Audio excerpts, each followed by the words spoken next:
This is Stephen McHugh reporting for Unique Dyslexic iRadio. Hello, my name is Stephen McHugh. Welcome to our 6th radio broadcast about dyslexia and neurodiversity. Today I want to talk about how dyslexics must lead the way and change how society views dyslexics and views being dyslexic. For decades, we have had individual parents of dyslexic kids fighting our education system most of the time, one at a time. Sometimes they win little victories and get the support their kids need. Most of the time they face long battles with schools and get nowhere. They get no support. Some of my research recently showed that only 19% of dyslexic adults are actually assessed while at school. This is simply not good enough. Now, we do have individual dyslexia organisations out there fighting for our right to a good education, our human right, in fact, I think, which is good. But most of those organisations focus on what I would call a medical model of dyslexia, which I'll explain a little bit more about in this broadcast. What I am going to say is we as dyslexic adults need to get together to build a social movement where we can work together to bring positive changes to the current education system. Right now, many of us are fighting for positive change from the bottom upwards. We have to influence those who are responsible for developing education policy. This can only be done if we work together and take this to those who make policy. Take the fight to them. There needs to be the political will to make the changes to our education system that will enable our dyslexic kids and neurodiverse kids actually to succeed in school. Right now, as far as I can see, in most countries there is little to no political will to do this, and only by working together as a large group of organisations or a large group of dyslexics can we hope to challenge the current status quo and change it so that our education system stops failing so many of our kids. To do this, we have to make a much more positive case for supporting our dyslexic kids. We have to move away from an outdated medical model of dyslexia that basically tells us our brains do not work correctly, that somehow we are not normal, that we are broken in some way. I have to ask you, what does this say to potential employers about dyslexics and dyslexia? What does this say to our dyslexic kids? It's a medical model that talks about dyslexia in terms of discrepancy, disorder and deficits. I call it a 3D model. Now it sounds really good, doesn't it? 3D television, 3D cinema. But really, when I'm talking 3D now, I am just talking about discrepancy, disorder and deficits. It just talks about us in negative terms. It's a 3D model that's about as 3D as a blank sheet of paper. It puts a focus on dyslexics as being the problem. It totally fails to recognise that dyslexics fail because our education system and our society is dyslexia unfriendly. Of course, I'm not trying to say that dyslexics don't need to support at school. Of course we do. What I am saying is we need teachers in every classroom trained to teach the diversity of learning needs in a classroom to enable teachers to do their job of teaching our dyslexic kids together with non-dyslexic, neurodiverse or disabled peers in the classroom, all living together and learning together. My concern with a lot of this is if we can't have inclusion in the classroom, how do we expect to have inclusion in our society? Every day I visit Facebook and I read real life stories about dyslexic kids and parents' battles to get what is their human right to a good education. Stories about dyslexic kids not wanting to go to school, about parents seeing their children crying and the frustration and the fear they feel about going to school. This is not good enough at all. I believe it is society that disables us, and that's why I promote and support the social model of dyslexia. The social model of dyslexia that talks about dyslexia in terms of diversity and difference. There is a difference between diversity and difference or the 3D model. Which one would you prefer? The disability model basically puts the onus on the kids.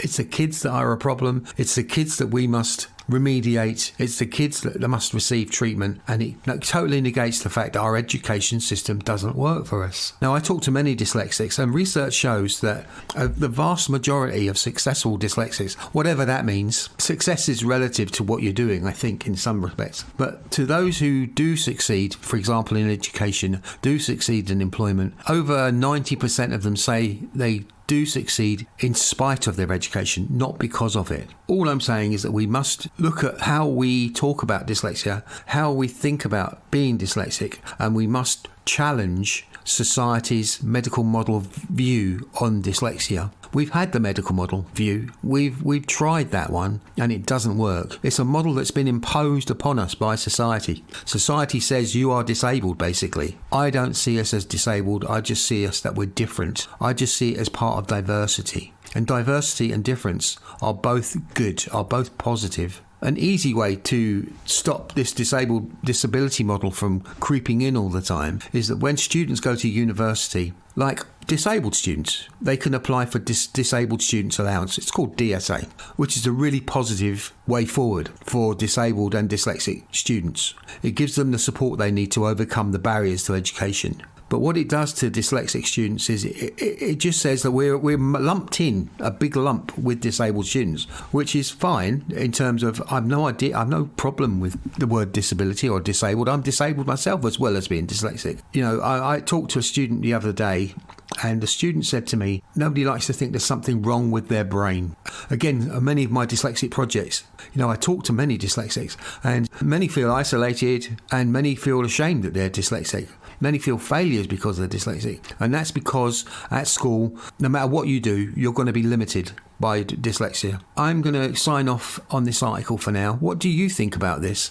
Do you support a disability model or a social model? Okay, thanks very much for listening. I'm going to pass you on to Bex Adams with her Christmas song now.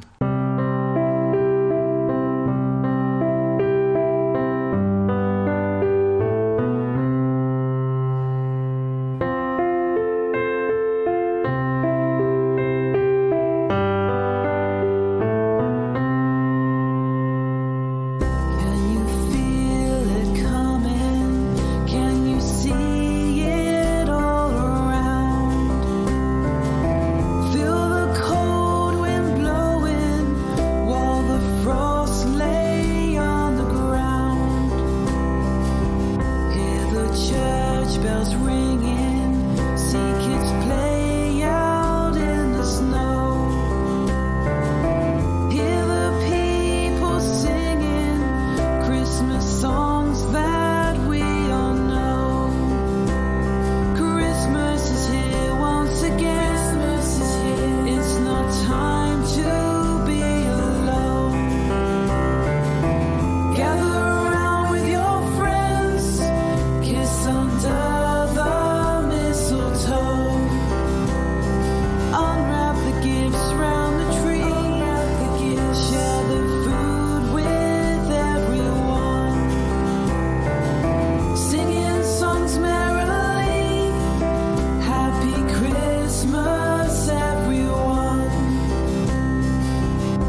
This is Stephen McHugh reporting for Unique Dyslexic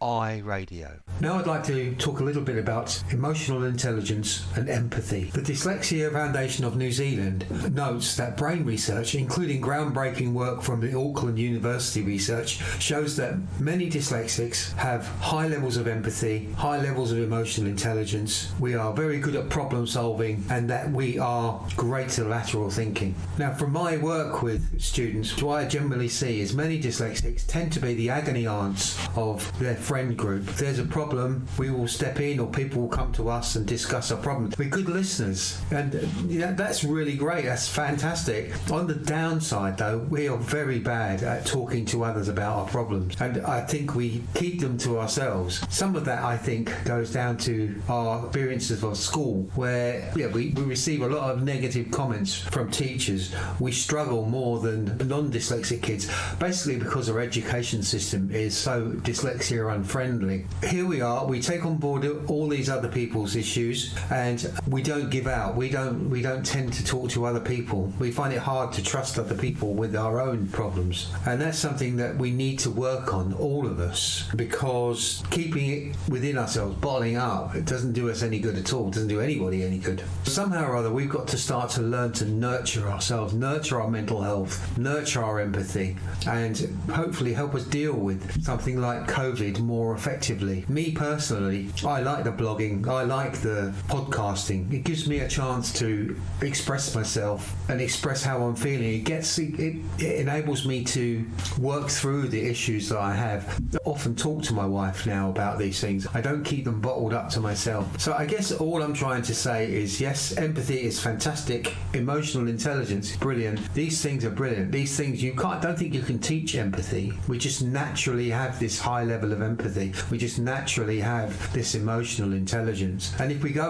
back to school again, where does anything in school help us develop that further, help us cope with empathy and emotional intelligence? It just doesn't happen. It's not something that's part of the non-dyslexic curriculum. So it's a question, I think, of finding your release. Now, we just heard Ross's song there, and I think his words and playing the song were his way of expressing his mental health and getting it out there to people. I think that's a really good way of doing it. Not all of us can play the banjo or the guitar, but we can find ways to be creative. If we are creative, we can find things to do that would enable us to cope better with our mental health. Exercise is a good way for keeping our mental health strong. Going out for a walk can help with our mental health. I guess what I'm saying to you is, please nurture yourself, especially during these difficult times. It's important that we nurture, all of us, nurture ourselves, nurture our mental health, nurture ourselves as people, and hopefully enable ourselves to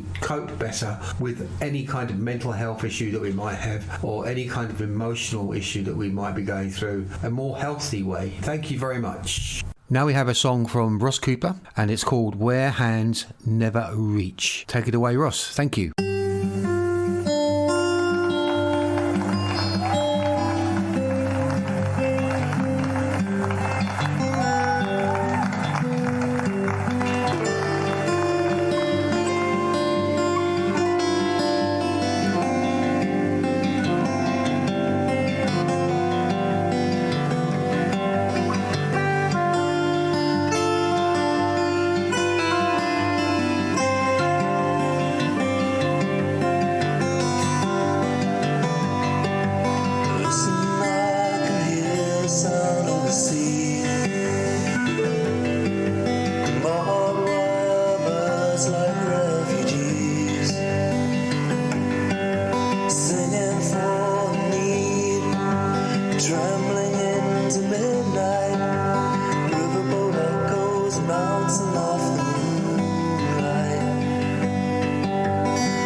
stars, will they fall on this beach?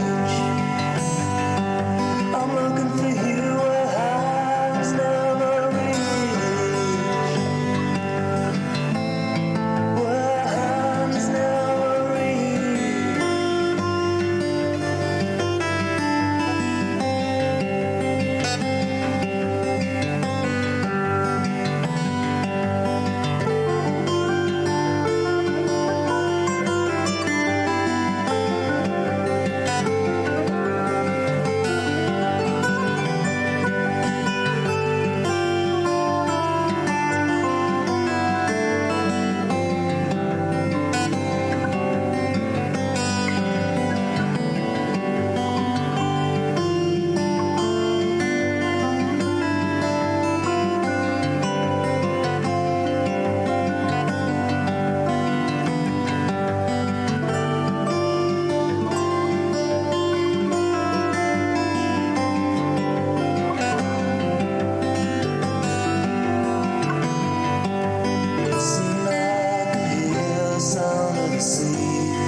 This is Stephen McHugh reporting for Unique Dyslexic iRadio. Now it's time for one of my tracks. This one's called Rocketeer. I just finished writing it 2 days ago. Hope you enjoy it. Thank you very much.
That was my track there, Rocketeer. As I do with every show, I'm reaching out to any musicians out there, any poets, or anybody else who has something they would like to share with my audience. If you're dyslexic or neurodiverse, that's what this show is for. A place where you can showcase your work. A place where you can share what you want to say about being dyslexic, being neurodiverse. It's a cool place to come. All you need to do really is contact me on Steve, STEVE _McHugh, MCCUE at hotmail.com, and we can see if we can arrange or sort out a way of you to sending me your stuff. I use something called Smart Recorder to record some of my outside broadcasts, which is really a good one. It's Android app and it's free, which is really to the point. If it's free, it must be good. Well, not necessarily free, it must be good. Okay, so next we're going to have Ian McHugh play us out. He's a dyslexic musician as well. His style is kind of electronica punk. I like this song. This is Julia. It's a much more down-to-earth, slow song, so it's going to play us out. So thanks very much for taking the time to listen to my show. I will see you in the new year. Everybody stay well, keep safe, wear your mask, keep social distance, wash your hands. Those are the 3 things that we need to do to try and keep as safe as possible. Okay, thanks very much.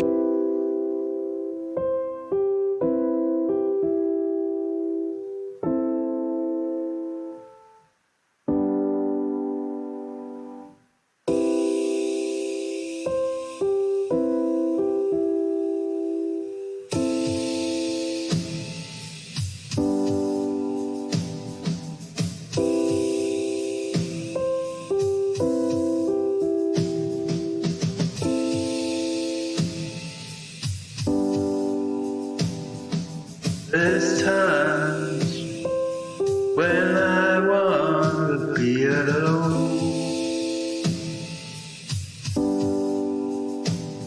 There's other times I'd like to see your smile.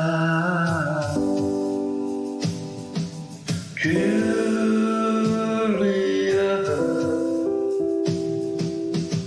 it all seems so long ago,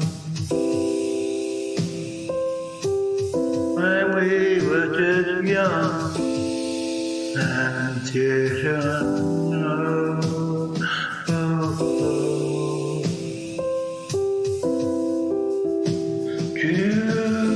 Julia, there's people that make a mark in your life. You remember them as if it was yesterday.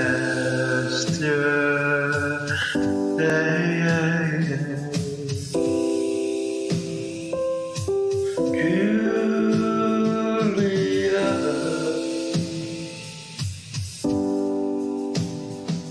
we were all so much younger and free of all the worries of life and despair. Julia, and life took over. I'm being there again. There was others who came and went, but you was always in my mind. Julia,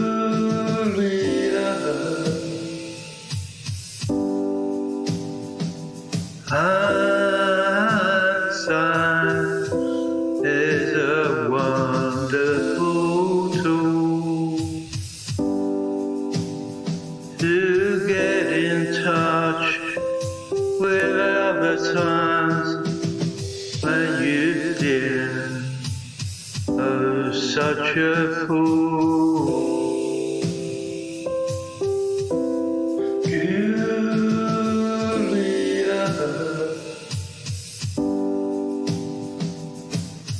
I weep at night, I dream of you. My love is true. Julia,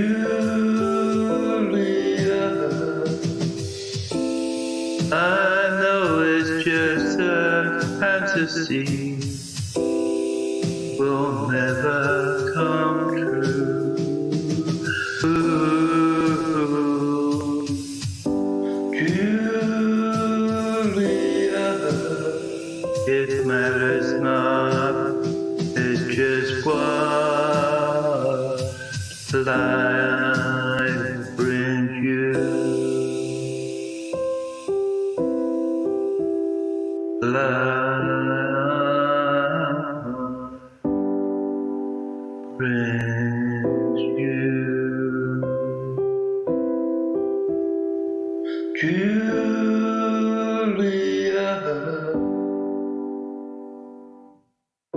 Julia. This is Stephen McHugh reporting for Unique Dyslexic iRadio.